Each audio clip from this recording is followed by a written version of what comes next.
So I think we have jointly taken the responsibility of sharing the circulars, the views on the circulars.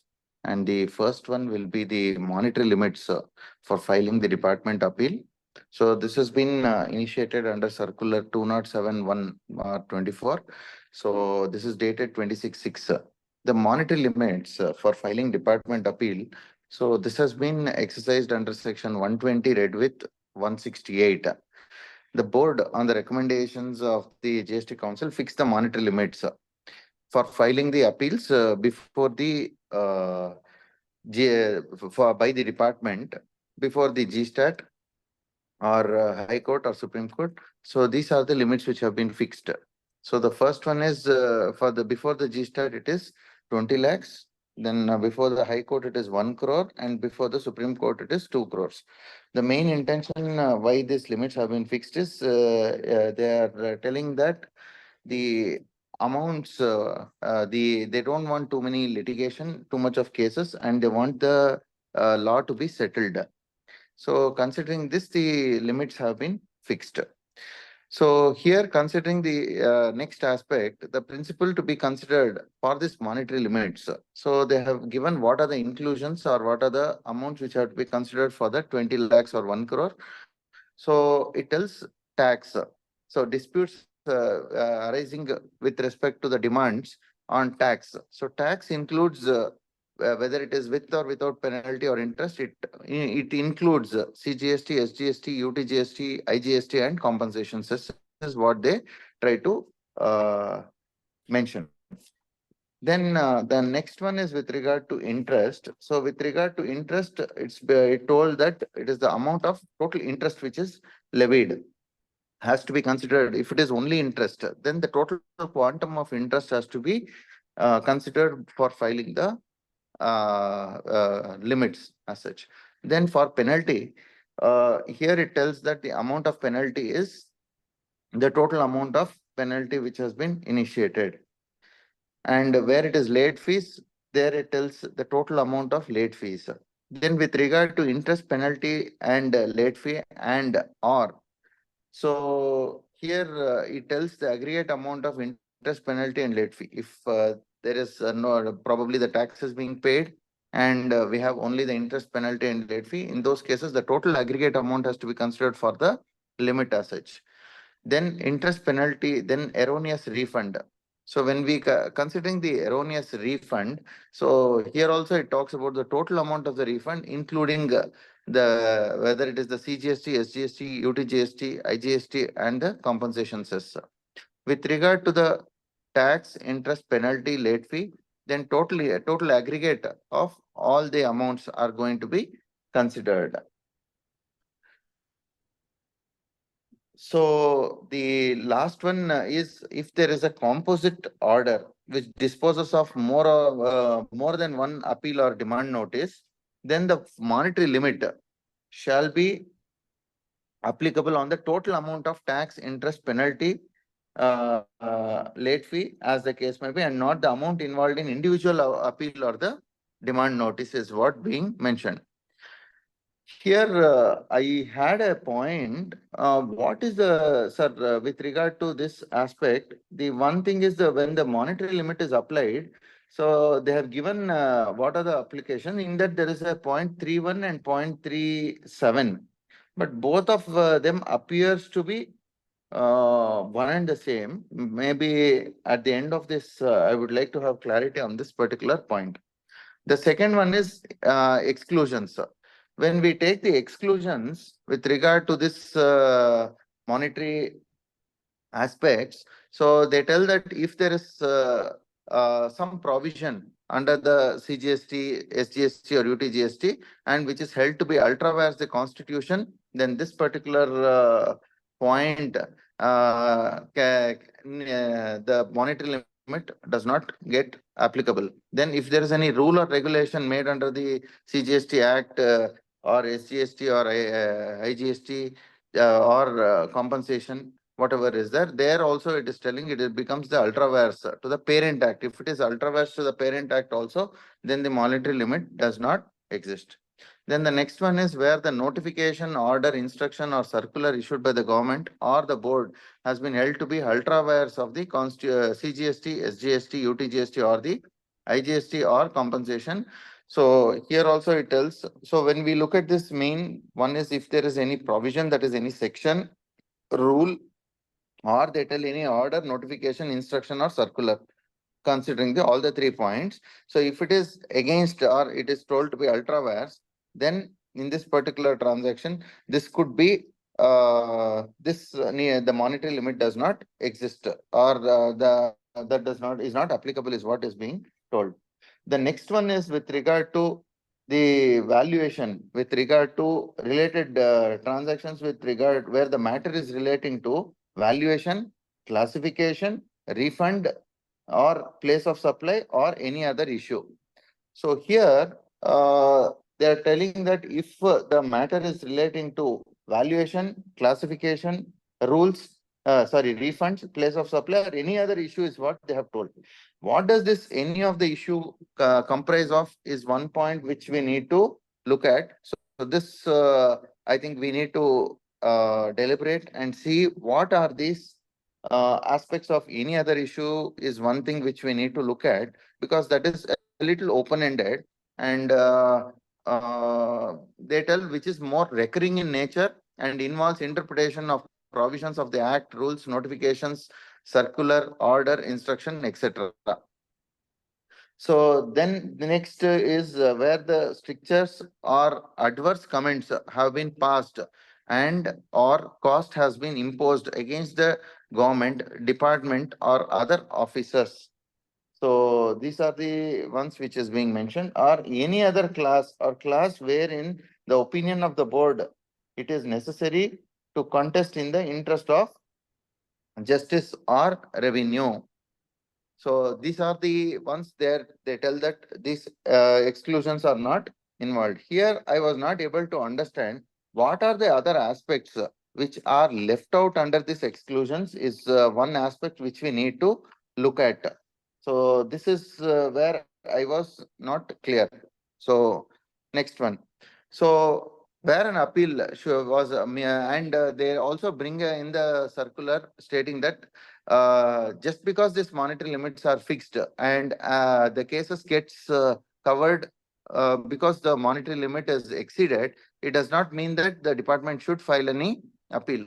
Only based on the merits, looking at the merits is what they tell the appeals have to be filed.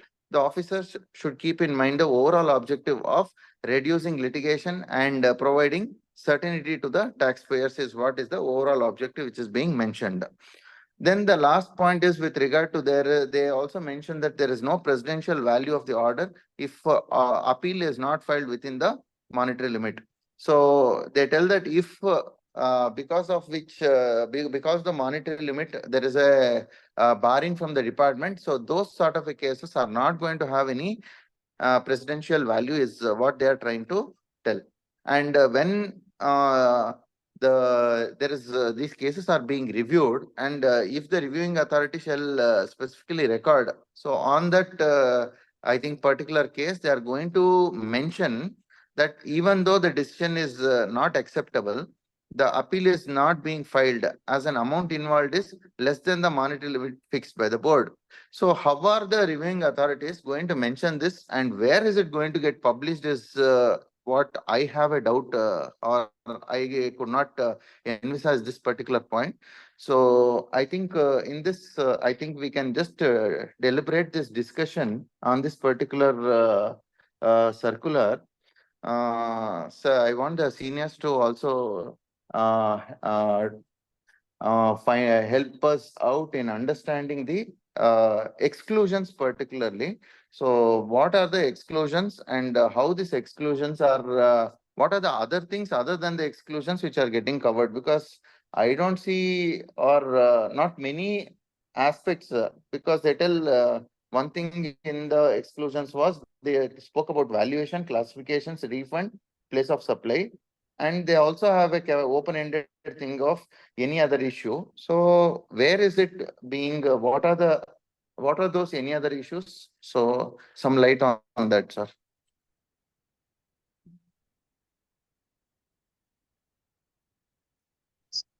See, we have to just consider this is a measure of discipline that they are imposing upon themselves. Government wants to bring itself under some discipline as to what they will litigate. We have to then keep in mind that where there is a favorable order to the assessee, that is when department can go in appeal. Favorable order to the assessee where department can go in appeal to tribunal, for example, must be a favorable order in 107, first appeal. In first Correct. appeal, there is an order passed in favor of the assessee. In revision proceedings, 108, if it is favorable, it only means the favorable order by adjudicating authority or first appellate authority that was considered prejudicial is now concluded not to be prejudicial. So the limited conspectus for department to go in appeal to tribunal is where there is a favorable order passed by the appellate authority, first appellate authority to the assessee, that whether department should go in appeal or not. So if you can see, there is a very small space for self-regulating where department does not perpetuate litigation by filing appeals. So the issues in that appeal should not be, for example, should not deal with any ultra vires provision. Something is held to be ultra vires, then department can go in appeal up to Supreme Court.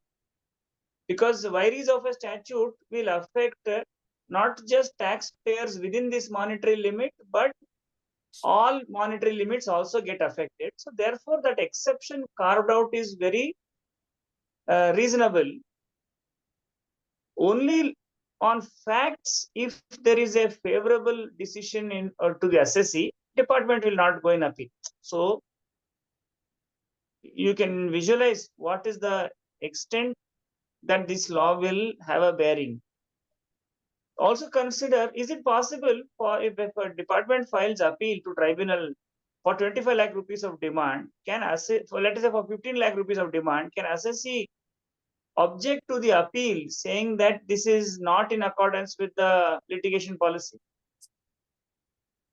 Does this circular give a vested right to the assessee against the government? No, sir. I think So 120 therefore, subsection 3 talks about that there is no power, I think. No, sir, we can't question it, is what I think that. so therefore, that's all we need to give weightage to this circular. Don't analyze it too much. It does not give you a vested right. It is just their own housekeeping that they're trying to make it known. There are enough escape clauses for the government to continue the litigation if they feel it is necessary. Sir, and this point with respect to the reviewing authorities, they tell that they specifically have to record it. Will this be available for us for our knowledge that they No, have only reviewed no, only if you want RTI. only RTI? Okay, sir. Yeah. Sir, also like they're kind of safeguarding their this thing also, where in the last part of the circular where they say that this cannot have let's say if the department has not filed an appeal, so it cannot be treated as acquiescence by the Yeah, yeah. assessee. Huh. Correct. So that is, so even in case of favorable orders to the assessee, tomorrow department may not accept any of our quoting of the citing of those case laws, no, sir. What case law? Now, which case law we will cite? So if at all in a parallel case where we say that this was accepted as is. No. See, we like, know let's say yes. We know that department not filing appeal is not a case law. Correct, no? Therefore, we can't quote it. We should know not to quote such things. Sir, like, let's say tribunal, we got a favorable order, but then department did not go to high court because of this monetary limits or whatsoever decision it took. So we cannot quote this, I mean, department can always counter saying that this could be because of the monetary limit, why the appeal was not filed. Hence, this cannot be accepted. I mean, that is also possible, no, sir? No. See, we can definitely quote it. See, we will quote whatever we want. Whatever helps our case, we'll quote. Don't know which one will convince the court. For example, if department says due to monetary limit criteria, they did not file further appeal, we have to examine the grounds on which the review committee decided not to go in appeal. If they say that they did not go in appeal due to monetary limits, then Recording in progress. it is one aspect. Yarapadu?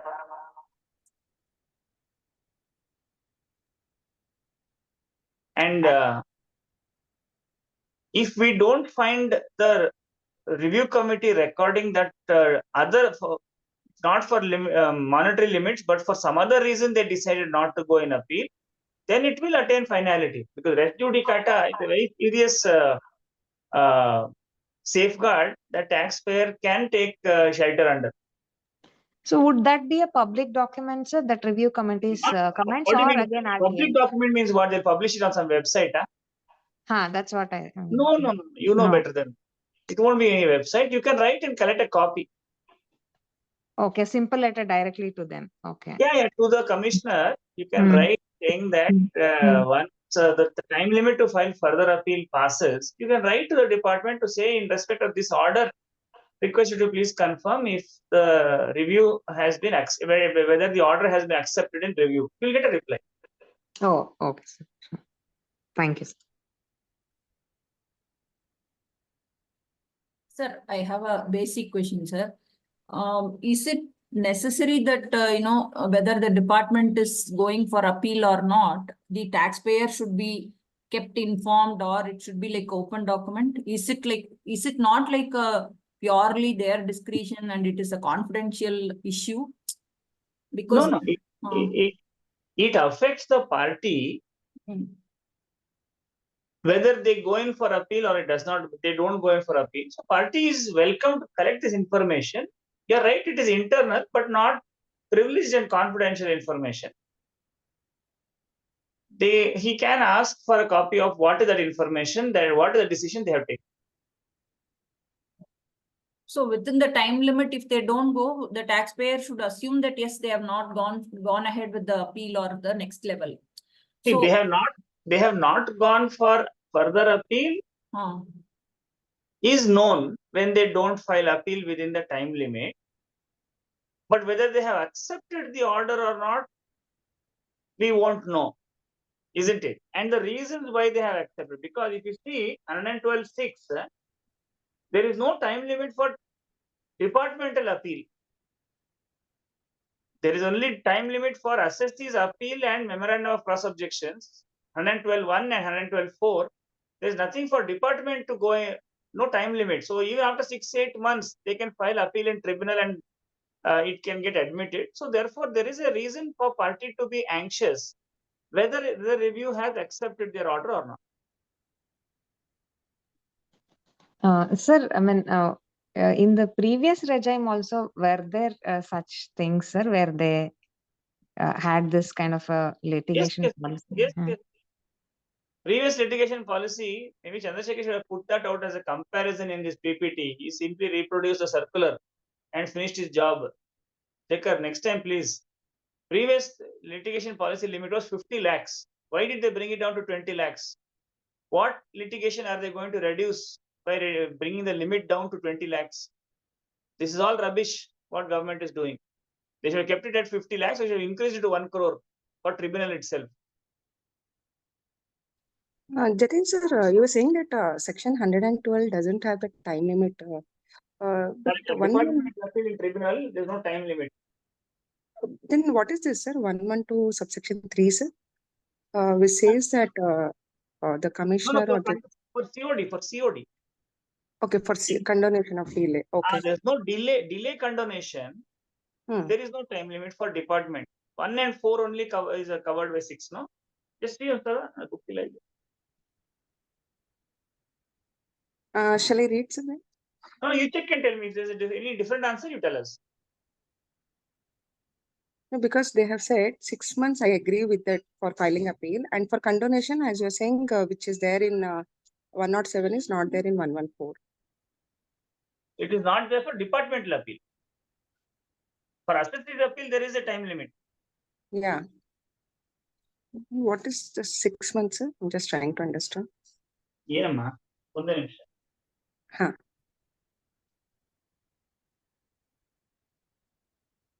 What is the question, madam?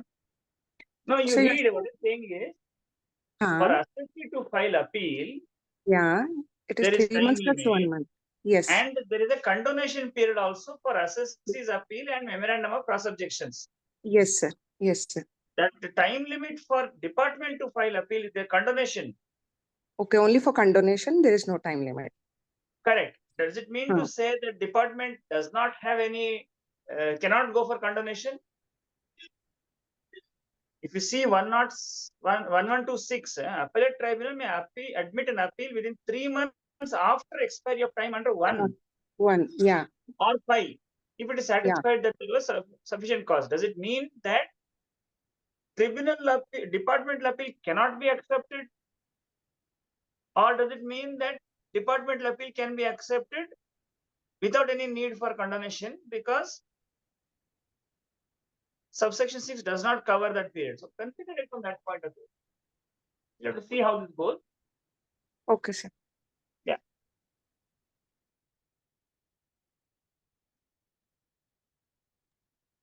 Sir, like similarly we had in the Astral law, and now also we are having, just want to understand this interest keep on varying till the date of order. So when they are going to look into that till the date of finality of this commissioner appeal, are they going to consider that interest quantum till that date, or it will be only till the date of adjudication order, sir? Because we have Till the some date few, of payment, madam. I know that's what. So when they are going to look this monetary limit, whether this interest will be recomputed or it will be only because they write that interest as per section 50. So how are they going to look into that monetary limit, sir, in the case of interest order? See, now it will be up to the date of order to decide whether they are within these limits specified in the circular. But to recover interest or pay interest, it will run beyond the time period until the date they actually make payment. Yes, sir. Yeah. Okay. So it is till the date of order. Correct. Otherwise, it will be a moving target. When should they count? When should they not count? Yes, sir. Also, I'm assuming like if it is only interest related order, then maybe the tax would have already been paid and only the interest part is there, so it may not increase. Could that also be a possibility? You're right. It's possible.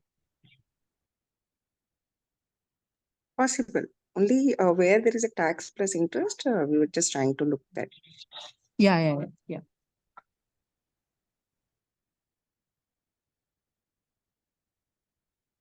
So I think, shall I continue?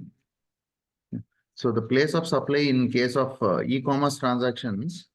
So here they have brought out that with effect from 1/10/2023, wherever there were transactions where there were the goods were shipped, there it was being mentioned that the location as per the address of the said person recorded in the invoice shall become the place of supply.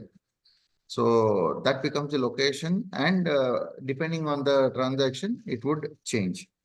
So here, when we look at the next slide for understanding the transaction for e-commerce operator, specifically this 10 CA was introduced. And when we look at the transactions where there is a sale by e-commerce operator to an unregistered customers, so here it was being mentioned that where there's a bill to ship to transactions, then if it is billed within the same state and delivered in another location or in another state, then here, as per the clarification or the circular, they have mentioned that the delivery is going to be at the other location. So that has to be considered. But this is not being spoken by the section technically. So similarly, when we take the example a little stretched, so when we look at, so if the goods are placed by a person from say Karnataka, that is the other situation which we can take up. So Mr. X is in Karnataka, he places an order on Amazon and the build to address is in Bangalore, whereas the delivery address is in Hosur. Then what happens? The circular tries to clarify that the POS is clarified that the place of delivery becomes the place of supply. So this is what, so based on which all transactions wherever the delivery address is being located, so that is the address with which the transaction gets, the place of supply gets determined. So what are the different aspects which are supposed to be looked into? So here, can the clarification, it appears to be, the clarification appears to be in line with the destination-based consumption tax.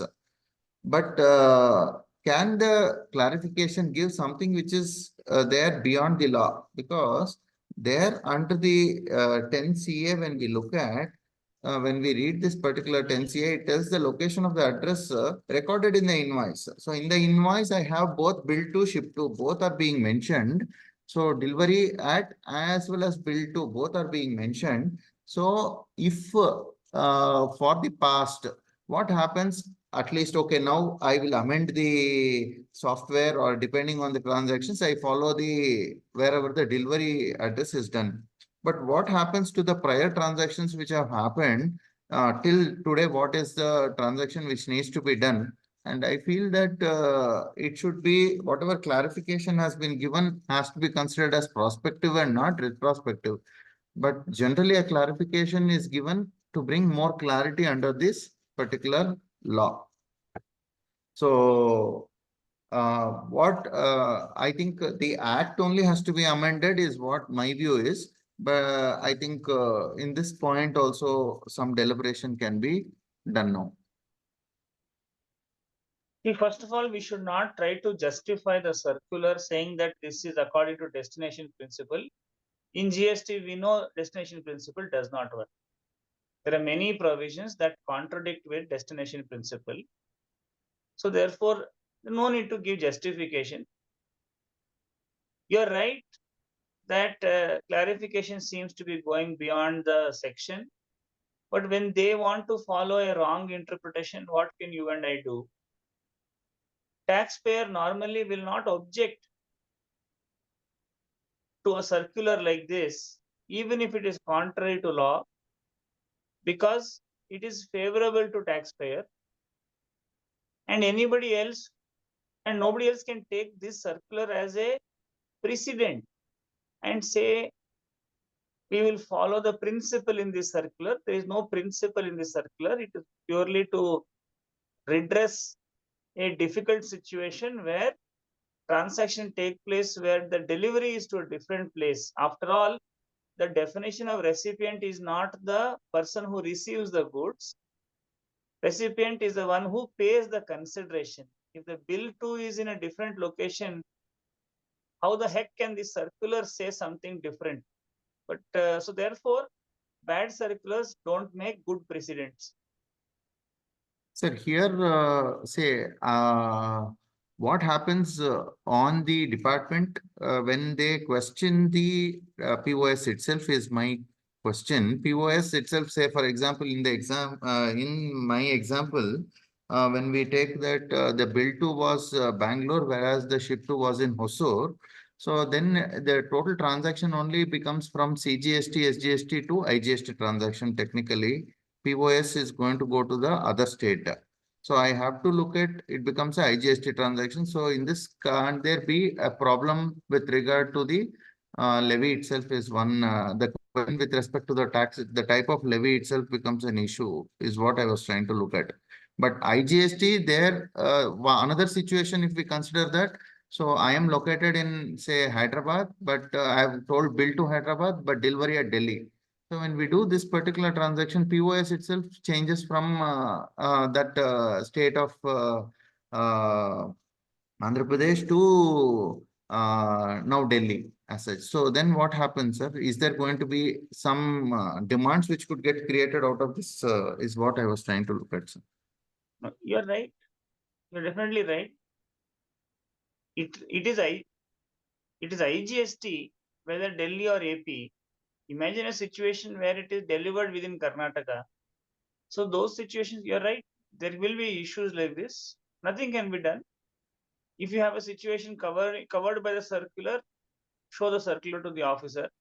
If you have a similar situation not directly covered by circular, officer will not follow the circular and demand tax again. The only solace is section 77 now, sir, in such a case. If it is, if it is between those two statutes, then yes.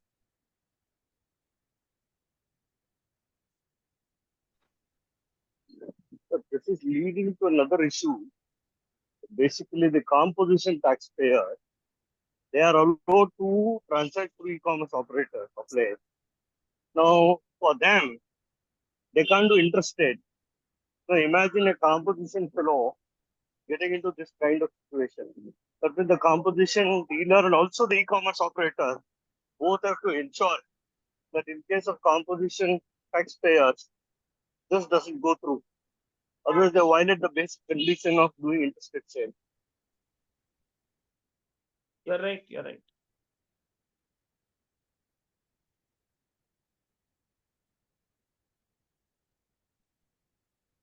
Okay.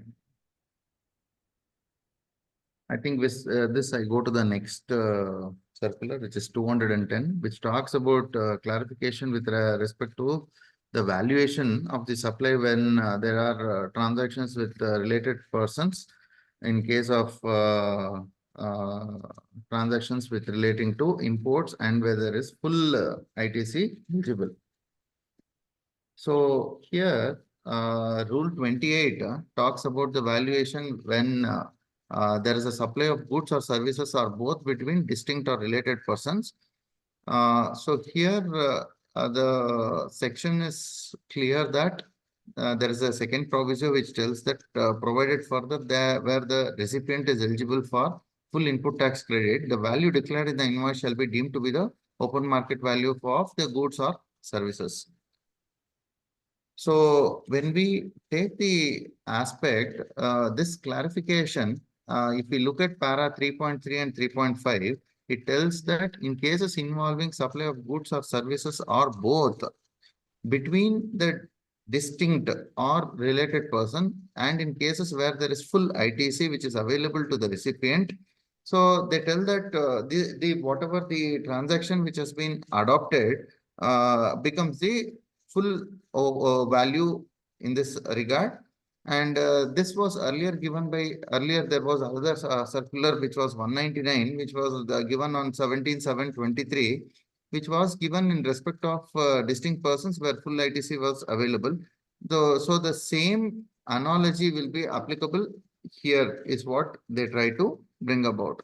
And para 3.7, which tells that import of services by a registered person in India from a related person outside India, the tax is paid under reverse charge mechanism, and the registered person must issue a self-invoice as per 31(3)(f) and pay tax under the reverse charge basis, is what they have told. So the next aspect with regard to this is it comes to modalities where there is a foreign affiliated and they are providing certain services to a related company. It clarifies that whether there is full ITC is available. So there are two situations which could arise. One is where there is a self-invoice which is being raised. And in those cases, the value shall be what is declared as declared in the self-invoice. If there is no invoice itself which is issued, then they tell that nil value becomes the open market value for the purpose of the valuation. That is as per second proviso to Rule 28. So in this regard, what happens? So here I have certain points to be where I would like to draw observation. So what happens in case of supply of goods for services? See, for services, they have given now 199 and 210. Both these are clarifying with regard to services. But if we take the same analogy, because the section is very clear that it is for both goods and services, so we should also, can we assume that it is the same transaction is applicable even for goods is one thing in cases where there are related party transactions. So the other aspect is with regard to related party transactions within India. So there is no clarity on the related party transactions which are being concluded within India. It has been represented, but if we look at para 2 of this clarification tells that it has been represented that the same treatment which is being given to domestic related party transactions or distinct persons or as per clarification provided in 199 11/23 dated 17/7/23 may be provided even for where the foreign entity transactions are looked into. So when we take this analogy, even it appears that there is a deemed understanding that this system can be, this clarification can be adopted even for domestic transactions within India itself is what related party transactions in India is what I could try to analyze. So I think any views on this, sir? This is basically to save corporate India from liability due to oversight about the distinct person concept. You know, there is that Mindtree case in Karnataka High Court, where the Mindtree Bangalore signed the contract with a customer in US. Mindtree Chennai executed the project. Department said the exporter is Chennai, exporter is Bangalore and not Chennai. So Chennai should cross charge. Chennai distinct person operates as a subcontractor to Mindtree India because Chennai Mindtree does not have the legal authority or the financial capability to accept such a large contract and give warranty for the quality of output. To save them from this, they introduced Circular 199 saying anyway it is fully creditable. If Chennai were to pay IGST to Bangalore, it will be fully creditable and Bangalore would then raise the export invoice. It's okay. We will not impose this demand between distinct persons. Now they have woken up and realized that the same problem can happen if the Singapore branch office of L&T does the execution of the project when the contract is signed by the head office in India. But the problem in both these circular is, one, they have exposed the fact that inter-branch activities will also attract GST liability, and the benefit of the circular will be available only if there is full ITC available. Now, what is full ITC available? No export, no exempt turnover in the receiving branch? Or do we say that this is not a common credit, therefore Rule 42 will not attract. This will not come under what is the T4. It will not come within T4, so therefore no need to pay tax. So both these circulars have set the cat among the pigeons, where now inter-branch activity, which was quietly not being complied, now is open for departmental scrutiny. And if any distinct person who is the recipient has exempt supply, then they are now fully exposed to discharge the full burden of tax. Here, both the circulars say it will be whatever value you declared will be deemed to be the transaction value. And if you have not declared any value, nil will be deemed to have been declared, will now create more problem for the taxpayer than give any solution. Sir, here, when they are using the word full ITC available, we should read the full ITC concept only from that particular service, if at all it would have been invoiced, and it is used for which portion of the business. If the business has, let's say, some taxable and some exempt elements.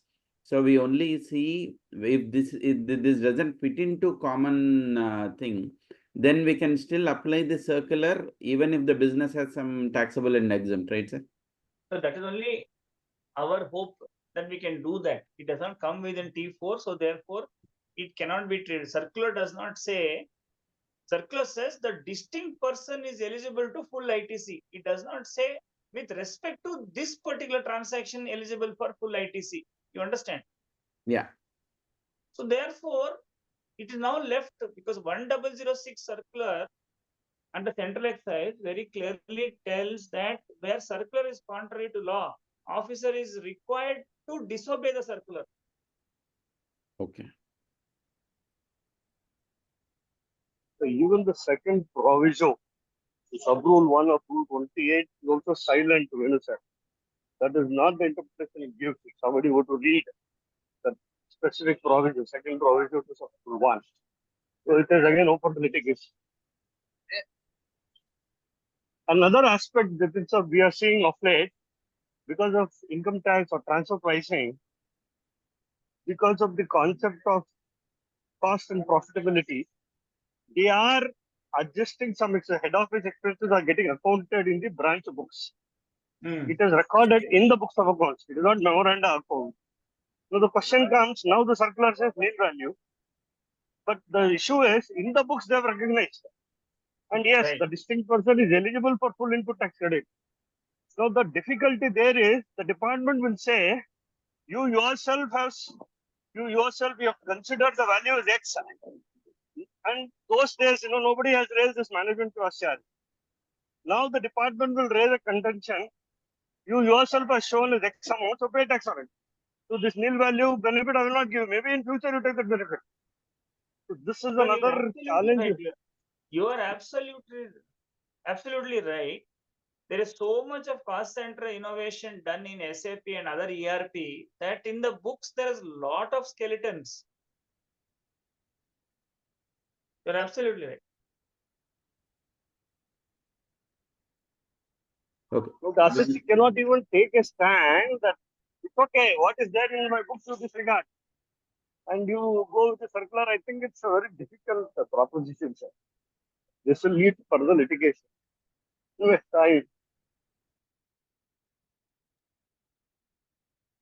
Okay, so moving to the next circular, 211. This is on the reverse charge, which they have specifically said that the ITC would be available in the financial year in which the self-tax invoice has been issued by the recipient.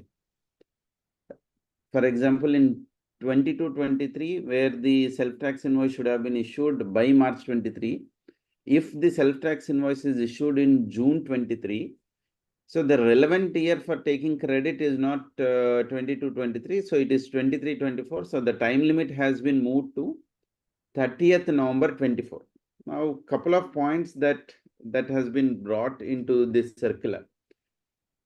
It has looked into the aspects of 16(2)(a), where possession of the tax invoice read with Rule 36 and 36(1)(b), which says that the tax invoice means something which is issued as per 31(3)(f). Here in 31(3)(f), there is a mention of RCM must be issued for an RCM transaction. The recipient must issue an invoice for supplies from unregistered person. This is what which has been discussed in the circular. However, 31(3)(f) says that the invoice must be issued on the date of receipt of goods or services. So this is still not discussed in the circular, saying that something which is supposed to be issued on that date, which is not issued. So to compensate that, they have mentioned that if the invoice is issued after the time of the supply, recipient would pay interest and penalty for that. Hence, the time limit for availing ITC is calculated based on the financial year in which the invoice has been issued.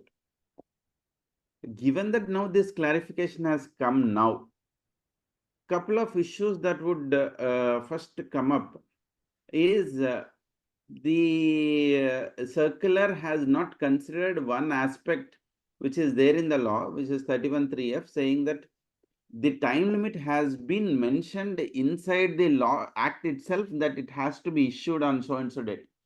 Now, not issuing on that date, issuing some other date, it is validating the transaction itself. Second, so to that extent, the circular has gone beyond the act.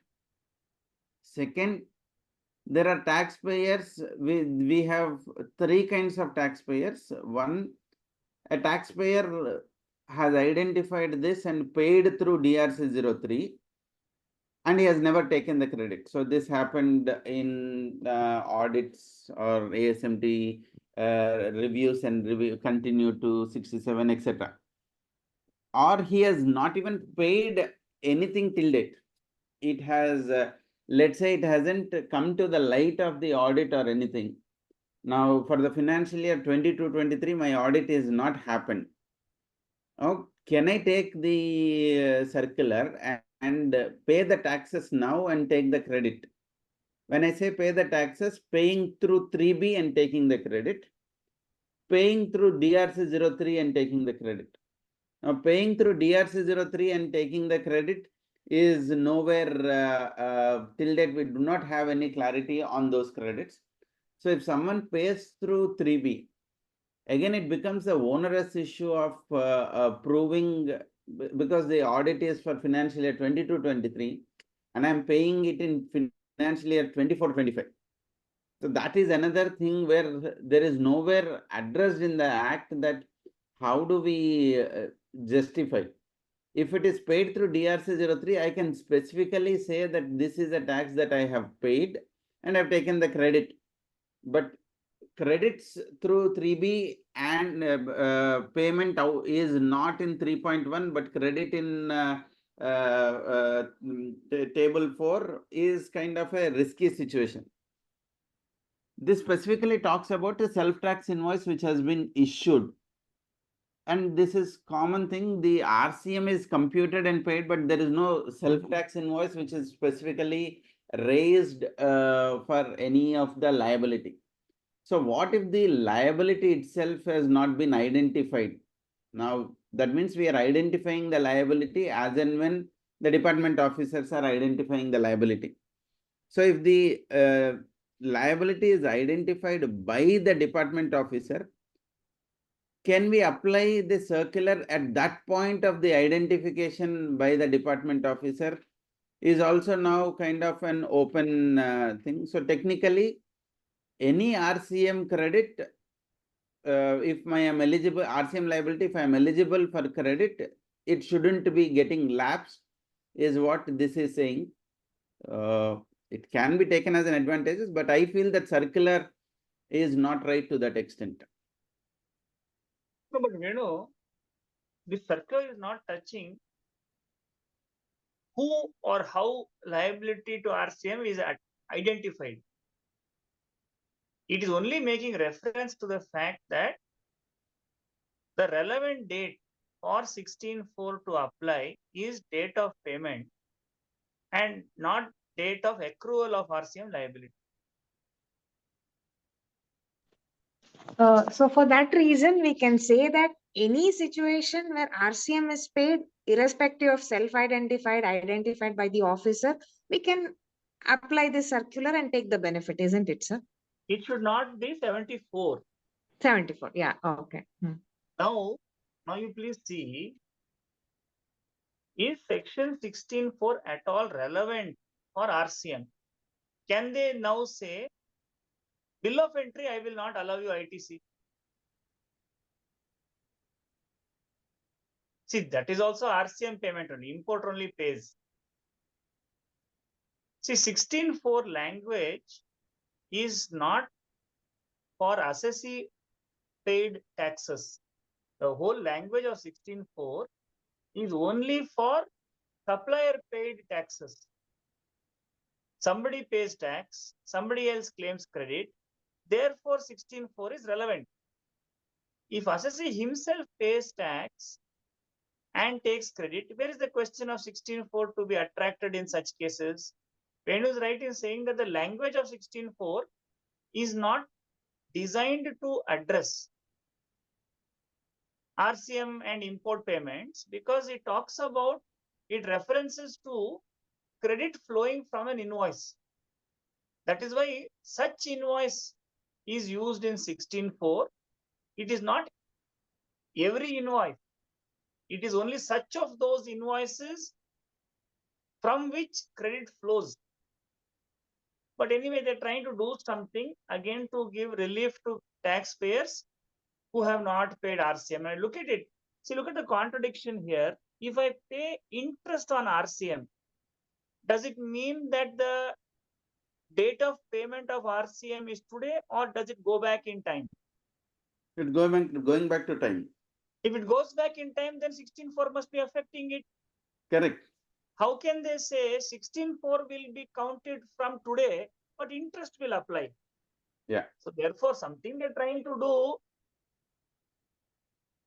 So we should not disturb it too much. Correct. Another useless circular. Can the last point what Venu had told, sir, in that particular thing, he has told that the tax has already been paid, but credit was not availed. So can I avail the credit based on this particular circular, sir? No? In your facts, what had happened? You had not paid the tax. You had No, not I have paid the taxes, sir. I had already paid the taxes, but I have not availed the credit. So can I avail the credit today based on the circular? Today, will you be hit by 16.4? 16.4. Yes, sir. Today I will be hit by 16.4, no, sir.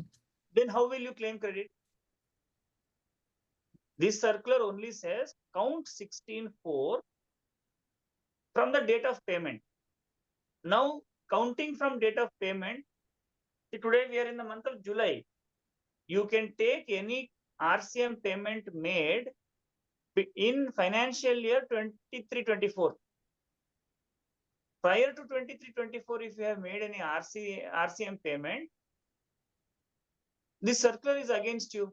You can't take credit. Take another situation. It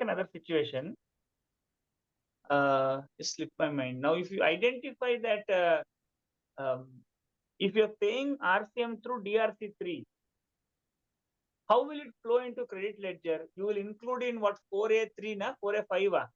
You will include it in your 3B of this month. 3.1D will show 0. 4A3 will have a balance. 4A3 you will delete it and override it. Now you will get ASMT 10. Then you attach DRC3. You understand how this is operating? Yes, sir. So I've seen a show cause notice drafted saying DRC3 payments should not be admitted as ITC. 3.1D and 4A3 cannot be, there cannot be a mismatch.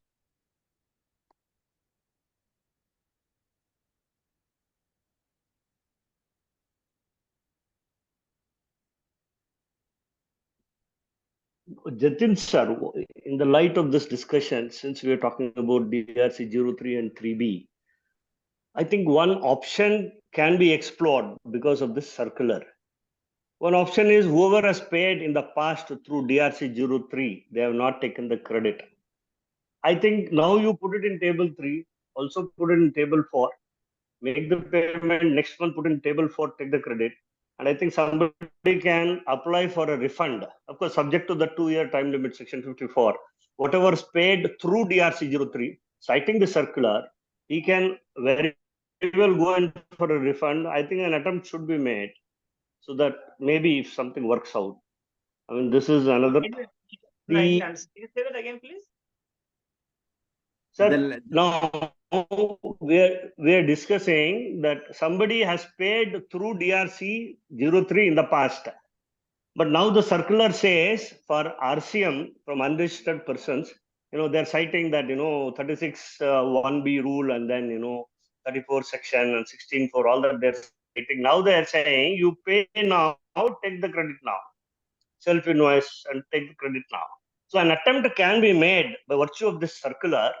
I pay now once again, I take the credit, and whatever I have paid through DRC 03, I will apply for refund under others category, subject to the time limit of 2 years.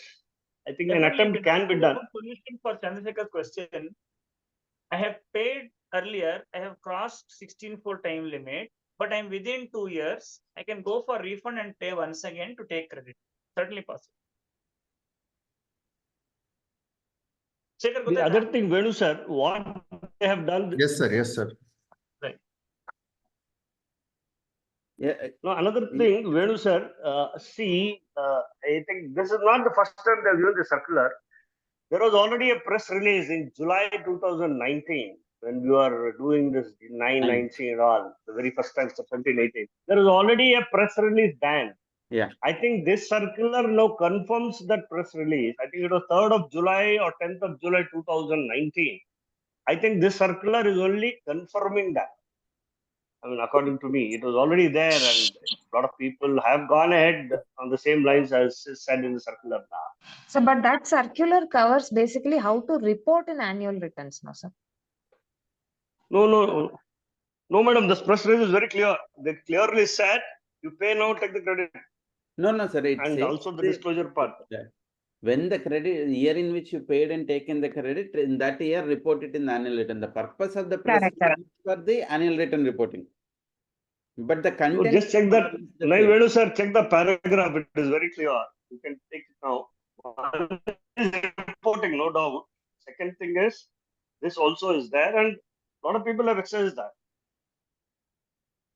Okay, I will go back to those wordings and come back again.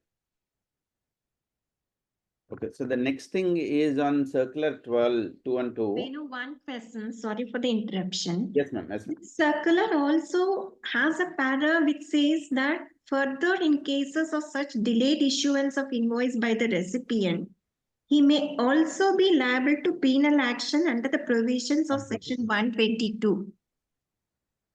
But under which clause of section 122 will they propose to initiate penal action for delayed issuance of self-invoice? Non-issuing of invoice in that year. But section 122, under which clause this scenario will get covered? For not issuing invoice in time. Yeah, not issuing the invoice in that year, invoice was not issued. So on that, in that clause, invoice is not there. So liability comes from. Is it covered under any clause in section 122? Yeah, 1 second, let me just open. The first entry of that.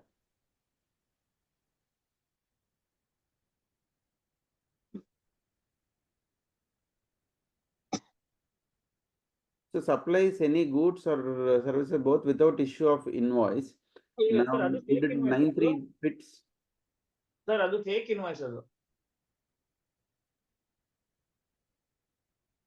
Supplies without invoice, that is fake invoice cases.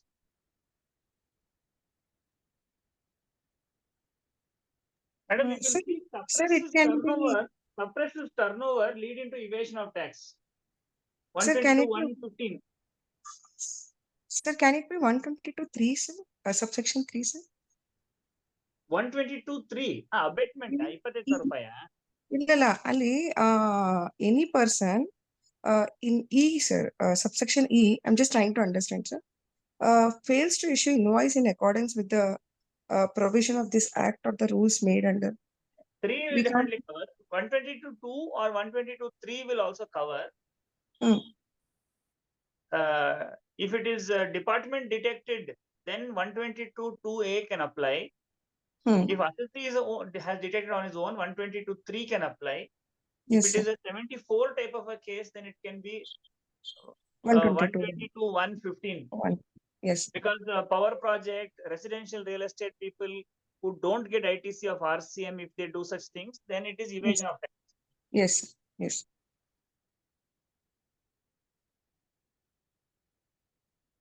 Just one more issue, Venu sir. In this circular, they're talking about unregistered persons, right?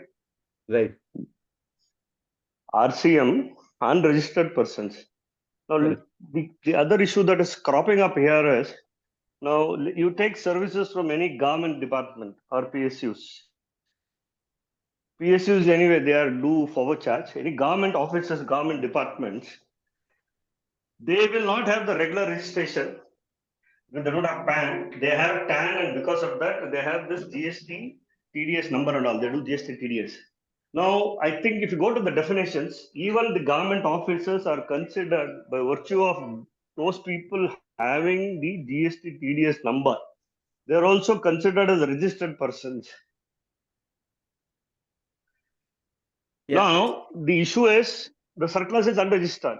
But of Correct. course, circular also says they're referring to Rule 36(1)(b), and you make the payment now. Maybe because of this, I can still take a stand that any services, let's say MCA services,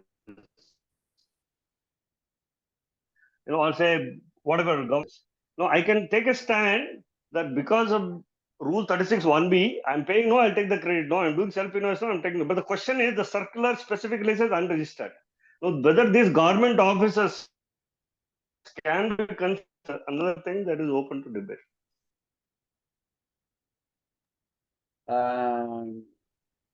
The council meeting also discussed about the 51 TDS related, where they have said the RCM liability for the government will not be invoked just because they had a 51 registration.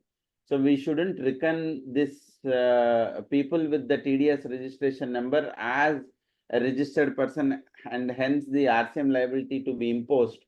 They've said that this has to be excluded for the purpose of reckoning. Maybe we can take the benefit of that. And we shall go by the self-tax invoice and treat them as unregistered person and take the credit. Jatin sir, one more point here. Can we take, hope you don't scold me, sir. This is just a thought.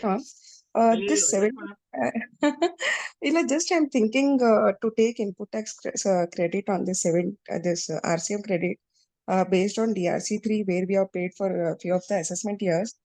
This 73(5), if we read, sir, like where the show cause notice was issued, it also says on the basis of his own ascertainment of such tax or tax as ascertained by the proper officer and officer in writing of such payment. So can we not say that we have paid the tax, sir? Can we not link that tax paid with 73(5), sir, and take the credits based on this DRC3? I couldn't Where is- follow what. Sir, for RCM, we are saying that we have paid through DRC3 while we have assessed under 73. Now, if we raise the self invoice, say in the year 23, 24 or 24, 25, we'll issue the self invoice. But we have already made the RCM payment in the year 2022 through DRC3. Now the issue is, can I take the tax paid as based on 73(5), which says that you can pay the taxes either based on your own ascertainment or as ascertained by proper officer. So can I connect the tax paid by the tax in the year 22-23 and self-invoice in the year 24-25 and take the credits? Very clever. Just, No, just a look at thought. this way. Look, now what you're saying is easily possible to take advantage of this circular. Sir. But look at it this way: in the earlier year, when you paid RCM, are you trying to say you paid without a self invoice? No, you should have paid it only via a self invoice, which is also missing. So Okay. now it's a case of a second self invoice being mischievously raised to take this credit. Okay. Because it is my own invoice, na, sir. Adhe, madam. So your own Yeah. invoice ishta banda raise madangilla. When you paid RCM, the liability. See, madam, the assessment of your the self-assessment of liability is carried out on an invoice. Yes. Yes. So you did not pay RCM liability back then without doing self-assessment. Okay. Correct? No, you. So Yes. therefore, there is by your own payment of self RCM, you have admitted that there exists a self invoice carrying out self assessment. Okay, okay, got it. So then this will amount to a second self invoice. Problem Okay, okay. Vijay sir, I've shared that press release. Was that the one you meant? Sir? Shared it in the group. Actually. Yeah, let me see, madam. Let me see, yeah. Okay, the next circular is on the discounts that are given after the supply has been made, where the entry is saying that if the supply has been affected and I had a pre-agreement, I can give a discount. So there is to be specifically linked to invoices. And one of the condition itself, which is there in 15.3b, is input tax credit attributable to the discount shall be reversed by the recipient. So now the circular is saying that since there is no procedure given in the law that to be reversed by the recipient, so they have said that if the ITC reversal on the credit notes whole of the year is less than 5 lakhs from each of the recipient, then take a declaration from the supplier. And if the credit amount, the tax amount on the credit is reversed is more than 5 lakhs, then take a declaration from a CA or CMA. Now the issue here is firstly, now the conditions they are mentioning is not a precondition for a reduction. So section 34 can be exercised as and when I issue a credit note. But this condition has to be mentioned like post facto, because they are saying that the value exceeding during the year. Now, if the value exceeding during the year, then I have to wait for whole of the year to verify this. And the correlation, if I get a multiple declaration certificates, for example, I have issued 10 certificates during the year. I got one declaration for 3 certificates, some 2 declarations from 5 certificates. Then it is going to be kind of a painful thing one has to maintain. The third, nowhere in the rule this has been mentioned that this documentation has to be given. So now the circular has issued a procedure which is beyond what is there in the rule. If section 15 says that it has to be reversed by the recipient, the procedure for reversal of the recipient should be in the rules and not in the circular. To that extent, even if the documentation doesn't exist by way of CA certificate, by mere a letter from the supplier should still be acceptable from the department in my view, and this circular should not or cannot dictate the saying that one certificate has to be there, only then it has to be allowed, is my view.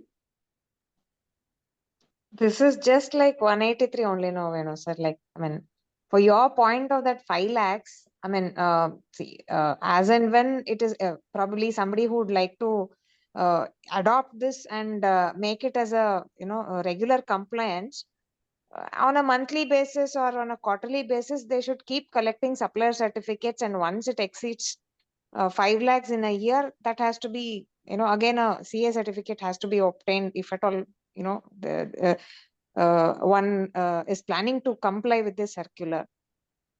But yes, I mean, like you said, they're trying to prescribe one procedure for a valuation related provision. Right. So Because the cause of action is only in 15.2, not in 34. correct. Jatin sir, anything you can add? See, if I upload the credit note in R1, it will appear in 2A. Correct. It is not like 16.2C. Yeah. I can't keep going and waiting for that fellow to reverse. What if that fellow malafidely does not want to reverse? How many CA certificates? Imagine, I'll give an example. Take Airtel. Airtel issues credit note to all SIM card resellers all over the country. How many CA certificates Airtel will go and collect? This should be cases where credit note is issued but not uploaded on portal. But if credit notes are issued and uploaded on portal, CA certificate should not be demanded, isn't it? Like Correct. Annapurna was saying that every quarter people start, this CA certificate only will become big business. Then assessee will start printing CA certificate.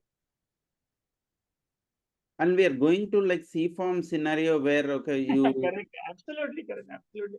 And many, very soon you might have CA certificate formats floating around saying this is what is approved by ICAI. And this circular is even worse than 183. At least 183 says in cases where it is not found in 2A. This is for every transaction. for every credit note, yeah. At that time, we didn't object, so they thought that this is acceptable. Sitting in Delhi, they don't understand ground reality. How many crores of CA certificates can be issued? So, I mean, how do we go about with this, sir? I mean, what do we suggest clients? My suggestion is, once you upload in GSTR 1, your job is over. It is for that fellow to reverse it. If he does not want to reverse it, you cannot be denied this benefit. I am of the same view, sir. Venu sir, there's a little history behind this. Sometime back, I was seeing one case on the same matter. I think it was about 7-8 months back. Hindustan Unilever, they have filed a petition before the Honorable Rajasthan High Court on the same issue. They said, I have issued the credit notes, but you don't fasten me with the aspect that the opposite person should have released the ITC or reversed ITC. I cannot. They have filed a petition. Now the government will say, look, we have issued a circular. Let them get a CA certificate. We'll close the matter. I mean, this is one of the main reasons as to why this circular is. Sir, the voice was a little breaking. I couldn't follow it. I get. Oh, okay. Am I audible now? Yeah. See, sometime back, there is a petition filed by Hindustan Unilever in the Honorable Rajasthan High Court on the same aspect. There, see, basically, this issue will come for the past periods. So now, of course, current after 16 to AA, then this issue will not come because everything, 2A, 2B, all that is there.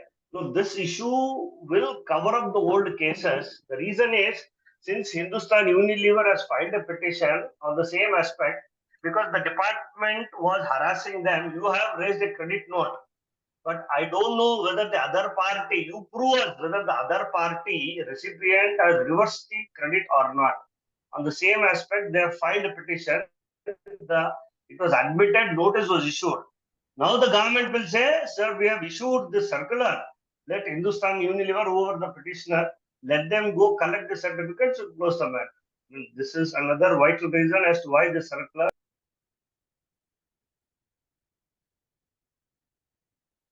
Okay. I will go through that again and I'll comment, sir. I'll put my comment on that group on that point, sir.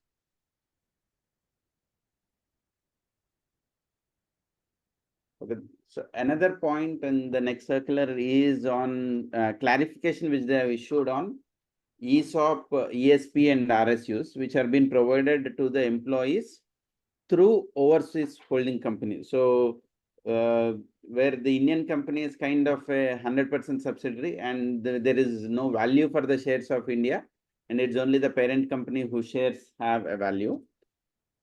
Generally, whenever an ESOP is issued, the difference between the market price and exercise price is treated as a cost. And whatever the money which is collected is recorded, the over and above the value is expenditure, and the entire value is credited to the share premium. Here the circular is specifically talking on the shares allotted by the foreign holding company to the employees who are in the subsidiary company.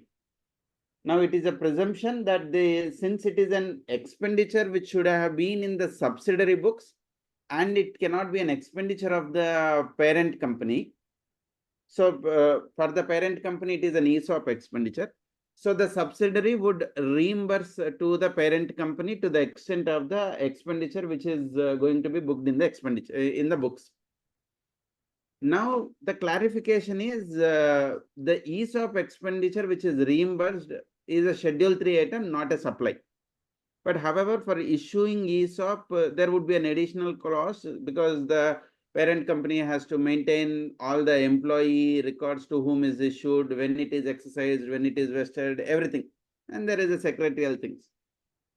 If there is an additional payment made towards these services, or there's a markup, commission, everything. So the words again use this, if there is a payment made, then such payment would be treated as import of services. If there is no payment made, then the pure ESOP expenditure cost which is reimbursed, it's a Schedule 3 item, no supply. And the reasoning which has been taken is this is ESOP which is to motivate the employees for better performance.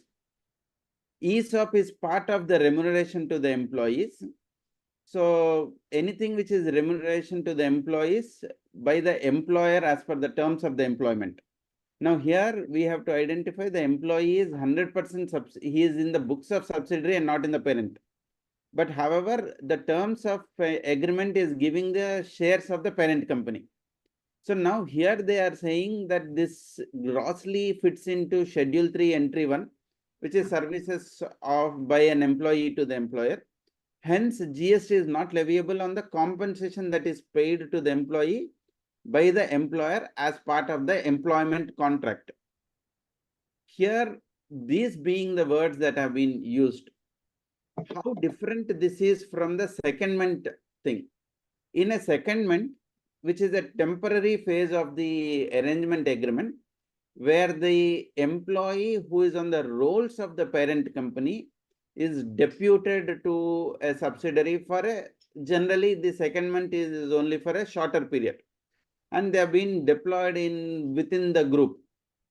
Now, if the terms of the contract include that there would be secondment services for a definite period of time, and this is always for a mutual benefit because the employee knows some procedure and hence that needs to be duplicated and it's easy for the convenience, they are moved.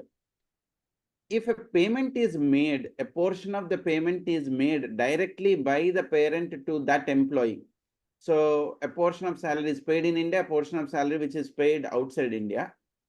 Why this transaction cannot fit into the same context of the circular, saying that where the circular was also saying that to keep motivating the employees and other things, and this fits into Schedule 1 of the transaction. I would argue that even the secondment would fit into the same thing. And also the circular used the word, the second issue which I want to link is the circular use the word about the payment of the services. So not necessary that every service which is availed from the foreign company that needs to be paid, because when the shares are issued, the foreign company is doing the bookkeeping and other services which might be need to be reimbursed. Even if that is not reimbursed, no supply. So the circular is kind of now validating that if there is no expenditure recorded, I shouldn't go beyond a transaction and look at the levy. These are the 2 points which I want members to consider and give their views. Jatin sir? We'll hear others' views. Anybody? Yeah. Here with regard to that, can't we link this with the same circular which has come 210, which we discussed, where import of service valuation, where there is full ITC, then can't we, I think we can take the same initiation there and tell that it is not taxable, means the nil value also will be treated as. Consider if that circular itself is not there. I'll come to why 210, I don't want to take it because I have that apprehension. But I am talking about the first aspect of the secondment, Shekhar.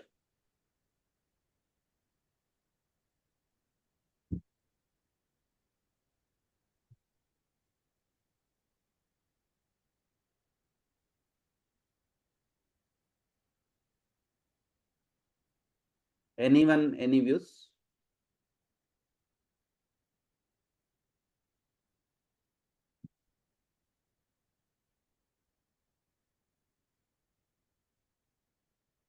Silence, are you agreeing with the view that this can be also fit into Schedule 1? Of course, Northern Operating System is under service tax. However, the Schedule 1 and mega exemption is also kind of same.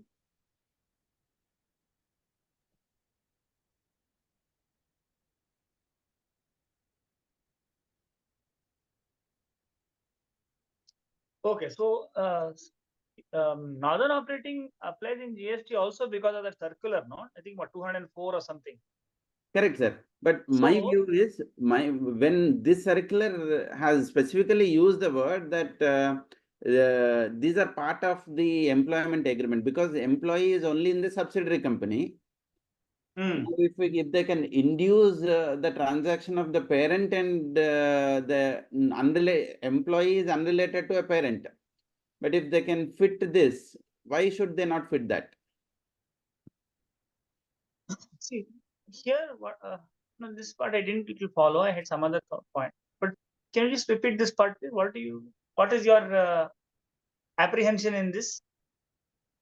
See, the circular said that the ESOPs are offered to motivate the employee to perform better, to retain the employees. This is what the circular used the words. Right. Now, these ESOPs are issued by a parent company. Right. Employee is no way connected to the parent company. Right. ESOP issuance cost is of the parent cost. Right. This parent cost is reimbursed by the subsidiary. Right. Now, circular says that this transaction would be Schedule 3 Entry 1, services Right. of employee-employer. Right. So when a secondment happens, there is a wherein the secondment has a better position where he is an employee there and continue to be an employee here. Right. So even this should be treated as an employee-employer services. See, as far as the employee and the employer are concerned in India, in this ESOP circular, they are not saying that the transaction between these two, employer and employee, is liable to GST. They are saying transaction between the two companies. You understand? They're saying the transaction between these two companies, that is what is being discussed here. Correct. Reference to Entry 1, Schedule 3, see, there is A, B, and C. Hmm. A is the parent company, B is a subsidiary company, C is the employee. Right. The transaction between B and C is Entry 1, Schedule 3. Correct. Whatever the transaction is, it is between B and C. They are discussing between A and B. Hmm. They are discussing between A and B, what should be the treatment. So if that itself they are putting under this entry, sir, what I am saying is salary should also grossly fit into this entry is what I am saying, sir. No. See, now Northern Operating is little different. I'll take an example. Suppose in Venu and Vinay, there is a article clerk. Hmm. You send that article clerk to our office because during audit season, we are short staffed. Hmm. Now, in our office, we pay that article clerk 10,000 rupees per month. Right. Is there a employer-employee relationship created here? No. It is basically, instead of paying you 10,000, Hmm. I am paying to your identified person the same amount of money. The Right. contractual privity is between Venu and Vinay and me. Right. So that is Northern Operating.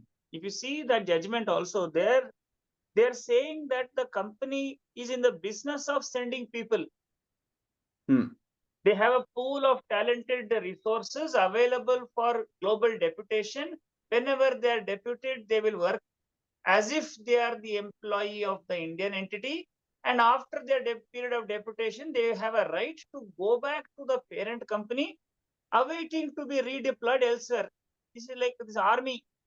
They Right. go to Afghanistan, come back, go to Sri Lanka, come back, go to Israel, come back. You understand, the privity Correct. of contract is between the expatriate and the parent company. Right. You are paying TDS under 192 because of Section 9 of Income Tax Act. Correct. You should be paying TDS by taking TAN number for the foreign company and not your own TAN number. That's a different TDS problem that has created. Hmm. But that is different from here. They are saying between A and B, between A and C and B and C, there is an employer-employee relationship. Again, this, to my mind, is a cover-up for the failure of corporate India, of all the MNCs. They have not done this. So they said, don't pay tax. Yeah, this I would agree. But If now you see, which does B, you remember A, B, C, remember, does B have the legal authority to give A shares to no, C? It is like I am selling Venu's car to Deepak. right, Who am I Correct. to sell your car? correct, Unless you are appointing me. If you see the US stock plan, yeah, it will say eligible employee. Eligible employee will be defined as employees of the company and its subsidiaries. correct, And if you see guidance note of ICA also, it says it is a stock-based compensation plan. It's a stock-based compensation plan. So the parent company is compensating for through stocks for something. correct, The employee is using that comp money, the stocks, to have a further benefit by way of motivation, loyalty, continuity of service by the employee. correct, Because the parent company shares are the ones which has any value. Right. Subsidiary company shares are not even nothing, nothing. So therefore, we have to separate A and B with B and C. B and C is Schedule 1. A and B is saying, no, don't pay tax. How to justify A and B transaction? They don't know. So they have come out with some convoluted way of saying that is also ultimately, if you see what is going on, if you see what is going on, then distinct person concept itself we don't require. correct. See, it's a favorable, so we use, but I feel this circular has gone beyond because the transaction between subsidiary and holding, when I'm booking the expenditure, nothing to do with an employee-employer relationship. Correct. So this circular also is going against the lawyer saying. Till now, Correct. all circulars we have concluded it goes against the law. This one also. Yeah, it is also not within the law. That's my view. It's Agreed. favorable, so we keep silent, but this is not a right circular. No, but look at it this way. I'll give you a small example. Suppose the subsidiary is having exempt non-taxable turnover. Now again, whether we will go back to circular 210 saying if it is fully creditable, then we don't pay tax. No, this one is standing on its own legs. Correct. You understand what's going on? Yeah. Right. We will continue to 214. Shekhar? Sir, but in this circular, can't we draw a reference to 210 circular, sir, for the Northern Operating case, sir? Similar facts?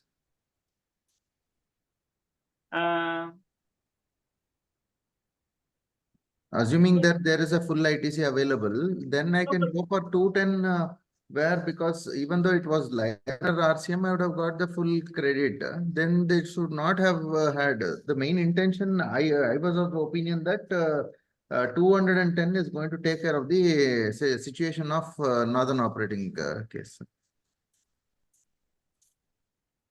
Because there also the valuation would have been nil. And can we read both the circulars together is other point what I was trying to look at now. Now, Sir. now you see 210, does it take care of a case where it is deemed value, or a case where even though actual amount is paid, we will treat it as deemed value?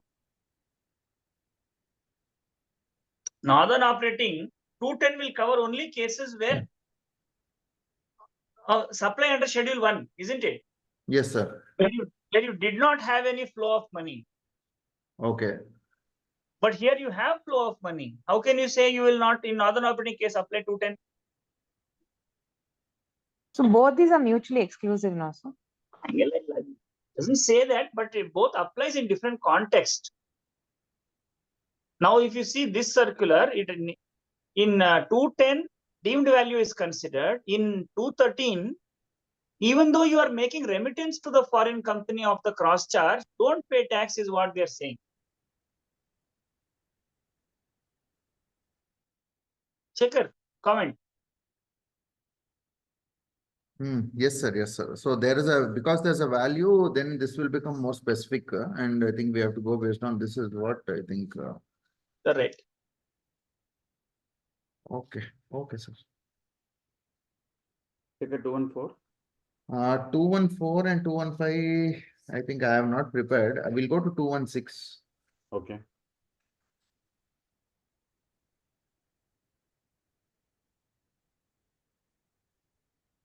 Can you just share the PPT, Venu? 1 second.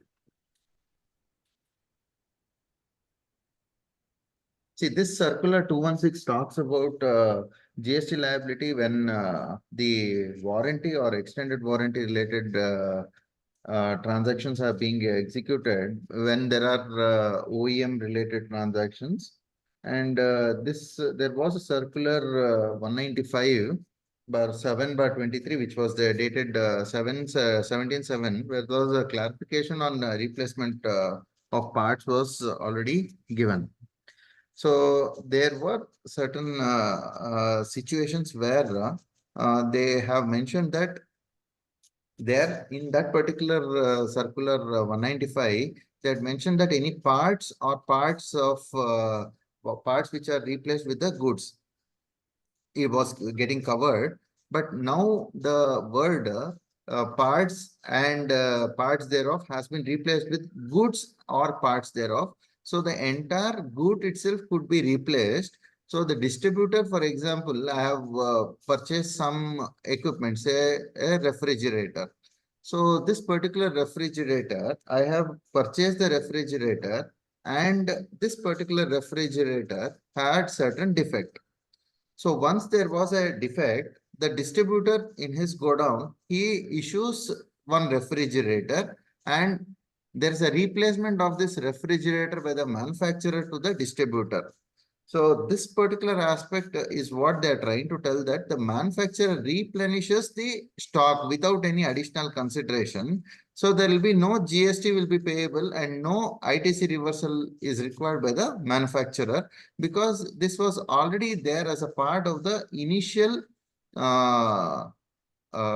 warranty point, which was already covered in my original sale as such. So this is what is being given. And I think this one is a welcome move, and this will avoid a lot of litigation as well. I think even this could also reduce issues when we look at this. Even there is this pharma industry also has this issue where the goods are being replaced, where there is an expiry goods which are getting replaced. So that also probably because it's going to be, they give a box to box replacement. So stock that also gets nullified. So the next aspect is with regard to the nature of supply of extended warranty. Yes, sir. Can we use HSN code of medicines for expired medicines? No. No. Ashton, finished. Expired medicine is poison. Correct, Okay. no? Yes, sir. Because it has some some effect physiologically. Hmm. The purpose of expiry is that it reaches a certain level of oxidation that it no longer has the medicinal qualities to the full sanctioned extent. It has some deterioration that may cause ill effects tantamount to toxicity. How can you classify expired medicine with same HSN as original? See, if you see that some automobile parts and use the logic of see the tires are tires, whether it is within warranty or after all of those things. You can say bulb is replaced, headlamp is replaced, but it is not same in the case of food items and pharma products. Bread which has crossed expiry period is not bread. It is a host for fungus. Think about it, whether we can rely on with what is the level of confidence we can place on this circular. No, Jitin sir, this circular is never for expired pharma products, like Exactly. as Shekhar said, impossible. It is Exactly. never for expired. It is only for those cases where warranty is applicable. The circular has made its intention very, very clear. In fact, according to me, it is not required, but definitely, Shekhar sir, this is never for expired stuff. Okay, sir. I stand corrected. I'll just go through that also. I think. Also, please see two judgments, very old judgment of Muhammad Ikram Khan, Allahabad High Court, and then there's a very recent decision, Tata Motors. Very clearly, I mean, Tata Motors, such a lengthy judgment, they finally confirmed that Muhammad Ikram Khan was correct judgment. All the circulars are wrong on warranty. It's all completely wrong. Very nicely, Tata Motors has rendered the judgment, but it is applicable only for automobile, electronics, some of those sectors which you can use. Principle is quite well laid out. Why we need a circular like this is a wonder. Create new issues. No, parts already included goods. Now they're only saying goods as such. I think this circular was not even required, but anyway, maybe it will help the officials. This all circulars more for the officials. I don't think for the taxpayers, because we always knew this. I mean, at least my impression of the circular is this. True. All internal departmental audits, queries, AG objections, etc. You can now resolve it with clarity circulars. Then the next point which is being covered here is with regard to the distributors. Where there's an extended warranty which is being taken up both at the time of the supply which has happened, the original supply or the sale of goods.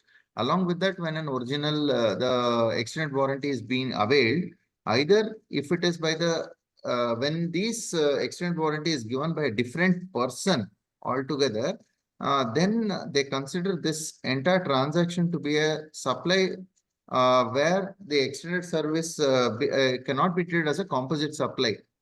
So they tell that this particular extended service shall be treated as a separate supply of service, and the supplier shall be liable to pay GST on the same accordingly is what they use. The analogy they tell is the extended warranty is in the nature of conveying of an assurance to the customer by the manufacturer or the third party that the goods will operate free of defects during the extended warranty coverage period, and not on the actual replacement of the parts or repairs. In case of any defect attributable to the faulty material or workmanship at the time of manufacture, the same will be repaired and replaced by the said manufacturer or third party. So they try to tell that this is not a composite supply, and this becomes a separate transaction altogether. So I think this has to be looked into when the vehicle is sold along with an extended warranty. So when the extended warranty is sold, so the extended warranty, whether it is by the manufacturer or by a different person, makes a difference is what I try to, that is what this circular is trying to bring. But if the extended warranty was taken along with the supply of goods, then will it make a difference is what I could not make an differentiation here. See, when you call it an extended warranty, correct, no? Yes, sir. It's a separate supply So that becomes a separate supply altogether. because it does not make the rest of the supply incomplete. Rest of the supply is already complete, isn't it? Yes, sir. Yes, sir. So this is at the option of the customer. That is another thing. Whenever there is an extended warranty, it's at the option of the customer. And that's why I think it can be treated as a separate supply altogether. Then what about the illustration under the definition of composite supply? In 230, there is an illustration, no? Or TV with transportation. Correct, sir. How does it become a composite supply then?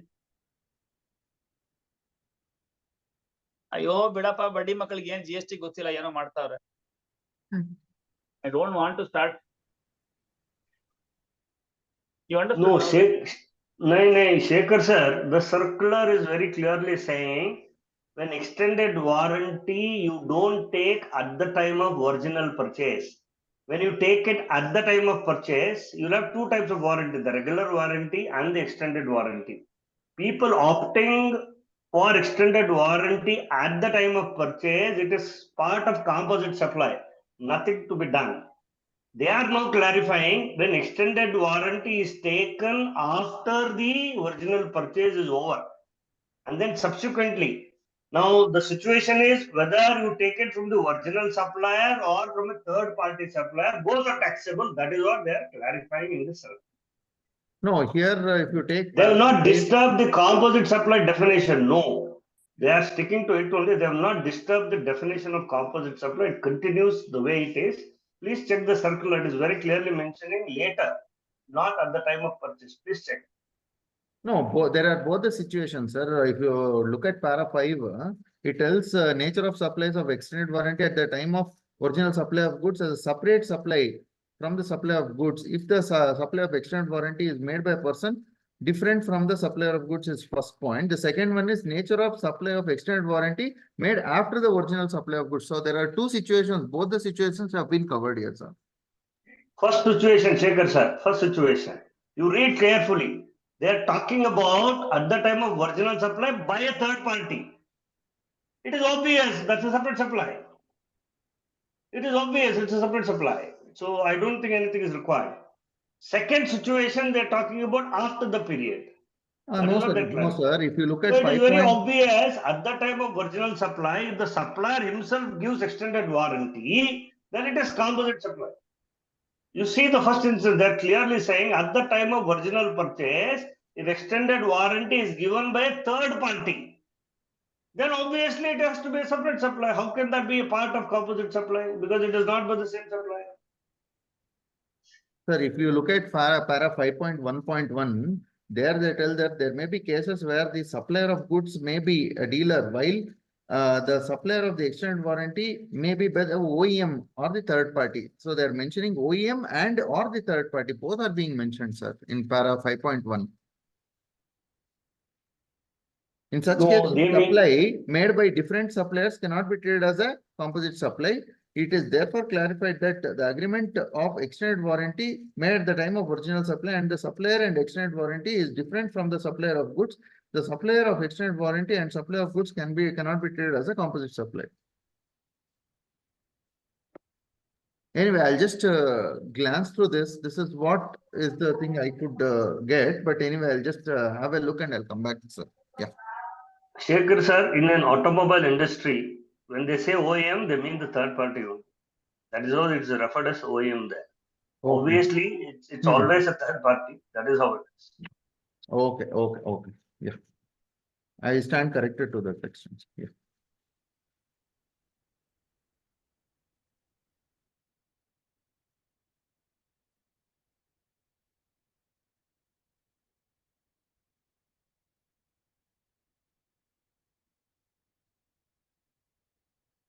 Sorry. Next is on the circular 217, where the ITC is by the insurance company on the expenses incurred for the repair of motor vehicles, where the reimbursement is done on a mode of insurance claim.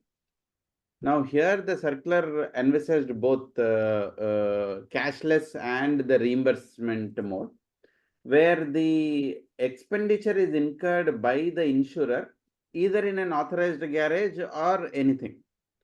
17.5 doesn't bar the ITC in respect of services of repairs and motor vehicles in supply of general insurance. So the clarification has been given both in cashless and the reimbursement mode. ITC is eligible, and they have specifically said the ITC would be eligible only if the invoice is in the name of insurance company. They have further said the credit is available to the extent of reimbursement made. Now, a couple of observations here is 16.2b is revalidated, where the goods is received by the insured person of the invoice, but the invoice is received by the insurance company. So they are saying the ITC is still allowed. So bill to ship to transaction, the person whom it is billed, they have reiterated saying that it is deemed as if the recipient also has received the goods. Now, my issue with the circular is, the circular is saying that the credit is available to the extent of the reimbursement made. Now that means they are talking about the second proviso of 16.2 or Rule 37. But however, when we read this, it talks about the failure to make the payment to the supplier. Now here the supplier is the garage. The supplier has received full money. It could be from insured or some directly from the insurance. So they are envisaging a situation where the invoice is 60,000, but the reimbursement is done only 50,000 rupees. So 10,000 has not gone to the garage. So the insurance company cannot take an input tax credit to the extent of the 10,000 which is not made. But however, there is actually no failure to the payment of supplier that happened. So now they are now looking at the substance of the transaction and linking with the intent of the section. When the circular can sometimes look at the substance and make an argument, I think that is also a fit case where whenever I feel that I am well within the provisions of the law, but the wordings are not close, I should also be interpreting in the same way, is my view.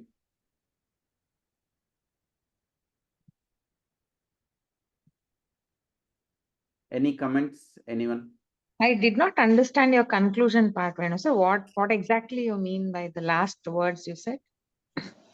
No, so there is no violation of the second proviso of 16.2 or Rule 37. There is no failure to payment of supplier. Supplier is So it is like a single supply consideration received by two different people. No. It is supplier is garage, recipient is the insurance company. Okay. So if the supplier is garage person has received full money. Say, to understand, see, my claim was say 1 lakh rupee. Out of 1 lakh, the approved amount was 90,000. Right.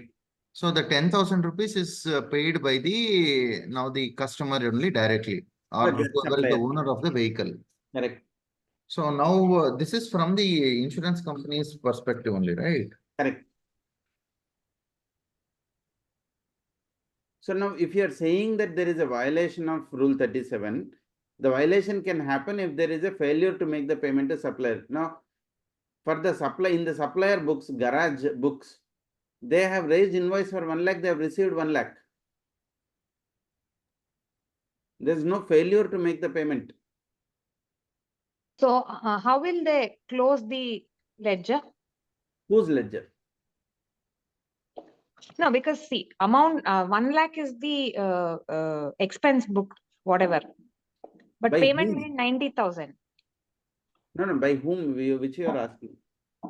No, I mean, the question is about ITC claim by insurance company, isn't it? Insurance company would book only 90,000 as expenditure. But the invoice would be raised for 1 lakh from the garage to the on the insurance company, or will it be partly 90,000 on No, the insurance. insurance company and 10,000 on the owner of the vehicle? No, 1 lakh would be raised on the insurance company. Correct. So how will they account they have to account the whole invoice? One minute. See, madam, you can answer the following questions on behalf of everybody. The contractual relationship for insurance policy is between who and who? Policy holder and the company, sir. Policy holder and the insurance company. Yes, sir. Insurance company. Insurer and insured. Yes, sir. Car belongs to Insured. the insured. Car does not belong to insurer. Correct, no? Yes, sir. Yes, sir. Car is damaged. Customer can decide not to repair the car. Possible, not possible? Possible, sir. He is free not to repair. Ange manali itkondu sentimentally, he'll keep it at home, not go to get any repair done. Possible. Yes, sir. Now he decides to go to a garage. If it is authorized garage, if it is unauthorized garage, it is completely choice of the owner. Correct? Correct, sir. Now owner decides to get it repaired. Garage person does not want to know whether there is insurance, no insurance. He does not want to know. If you bring the car, I will give you estimate. If you agree to pay the money, I will 1 minute.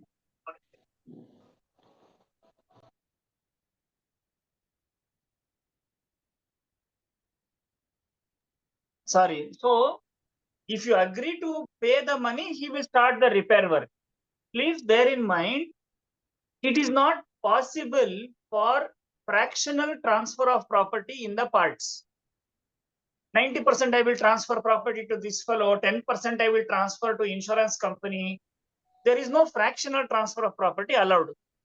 If we admit that transfer of property takes place entirely to the owner of the car, because ultimately the owner of the car must have ownership over the parts also fully in his favor, how can the car, the service center give invoice to whoever he likes? He has to give invoice to that person against whom he has a lawful claim for money. It is because of the policy of insurance that the insured has entered into with the insurer that he gets to recoup the loss he suffered. He cannot direct the garage to send the invoice to whoever is available that day. This is nothing but bill trading.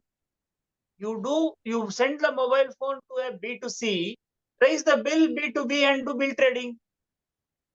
How can the garage give invoice? You are discussing how insurance company will do accounting treatment. How can the garage send invoice to the insurance company? The invoice must be issued in the name of the car owner. The invoice is attached along with the claim form. Now you please tell me, I'll pause here. Now you please tell me. Madam, you are going into how insurance company will do accounting, how they will comply with rule 37 to take ITC. You please answer. Yes, sir. The transfer of property, right? Part. Okay. Venu, nee veli ivaga. Sir, so now my view is they have extended the explanation of 16(2)(b), where the bill to ship to is permitted. So now they are deeming the recipient is the insurance company, but the goods have been handed over to the insured on behalf of the insurance company. So now we'll take an example. So the part in the customer's car is no longer the property of the customer. He is running his car based on a part that belongs to somebody else. While the insurance company has given the undertaking that my insurance premium covers this, so they have given it up. But what you are saying is correct.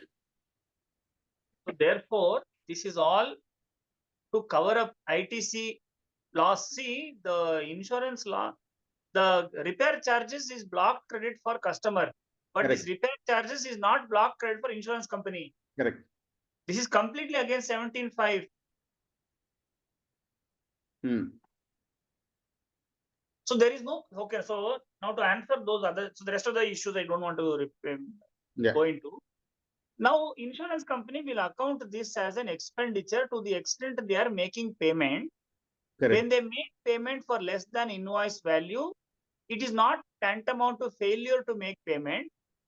So illegally, insurance company will be complying with Rule 37 Correct. and they will take the full credit. Correct. It is like a barter transaction, how landowner will get ITC when he does not make payment for construction service, Right. because payment monetary consideration is not involved to the extent of barter. Therefore, Rule 37 is deemed to be complied. Correct. Illegally, that is how you will legally interpret. So, but in such a case, invoice will be issued to the insurance company itself, sir. Practically, Because that is how. circular issued by, yeah, because that FAQ of December 19, I think 72-73 question 72-73 there says, garage must be careful to follow instructions if given by insurance company to send the invoice to whoever gives him instructions.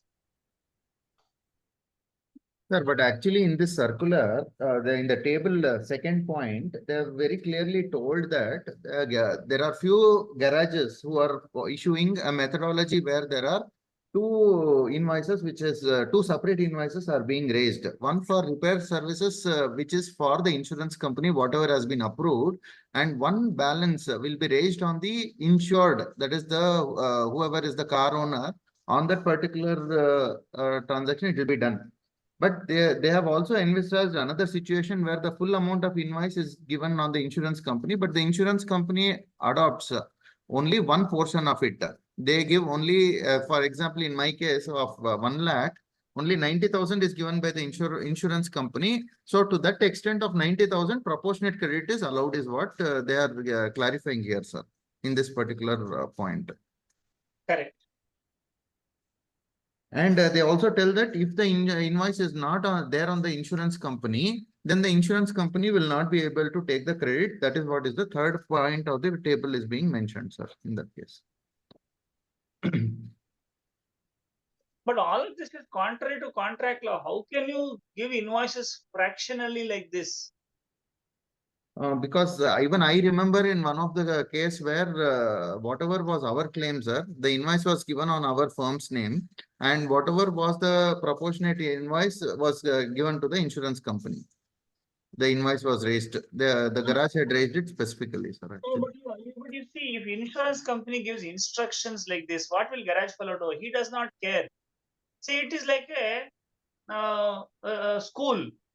School will have wants to collect fees. It does not matter who pays the fees, whether the parents pay, family members pay, or some donor pays, or some company pays under CSR budget.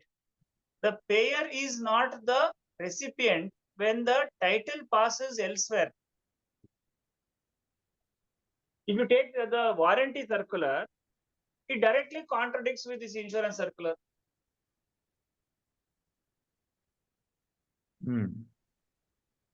So probably for each trade, we will have circulars, sir. Can you imagine? What a wonderful time for us to be in practice. So moving to next circular, circular 218. Now, this is on the clarification which is issued on the loan taken by the subsidiary from the parent. So they have linked 71C and also with serial number 2 and 4 of the schedule 1, where the transaction is between the related persons. So here they have mentioned that, okay, this is a supply, but anyhow the entry 27 of 12 is giving exemption. So consequently, this would also be exempted. But here they have said, if there is no processing fees or administrative charges which is levied, then there is no GST applicable. But if there is any fee which is levied, then GST is applicable. So that means the levy of the additional fees is kind of given as an optional item. When that becomes an optional item, so there is a loan, but no loan processing fees or etc. Now, the entries which are given under serial number 2 and 4 were without consideration, which is made in course of furtherance of the business, which should be treated as a supply, kind of relevant. So I cannot impute any valuation under 28. So now circular 210, 199, like everything is merged and say, when there is a transaction value, GST is applicable. No transaction value, no imputation. So this is one, the point which I want to bring it here in the circular, but otherwise nothing, there are no other comments for me on this circular.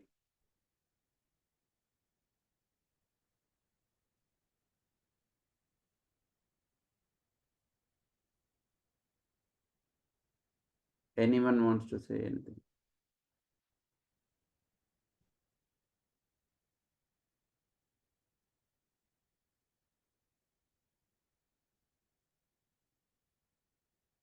So shall I, it's 10 o'clock, I'll just quickly complete the another one.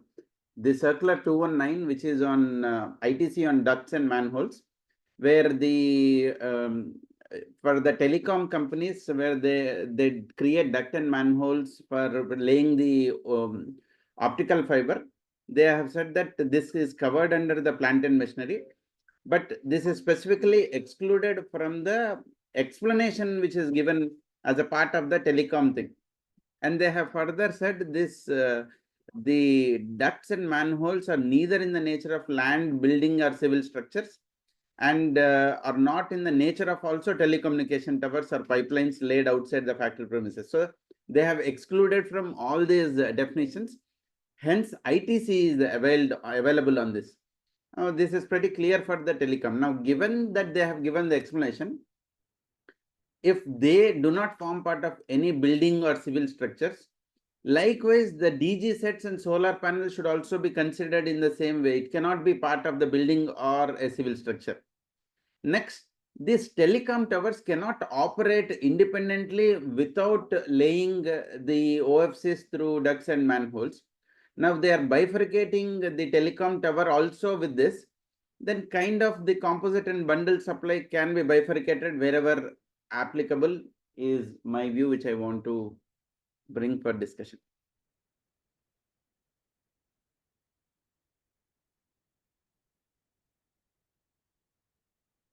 Anyone, any?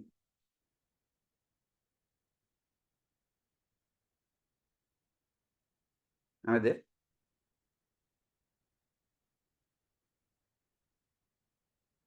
Am I audible? Yes, Minister.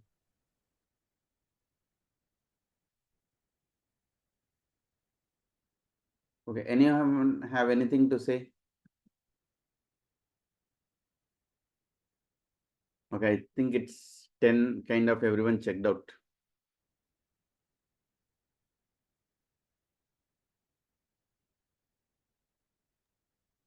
I think they are making this plant and machinery more to understand whatever that explanation is given in 17.5. I think specific clarification is given from that reference because the confusion was there. Because even telecommunication tower is excluded from the definition of plant and machinery. So I think only from that perspective they have brought this circle.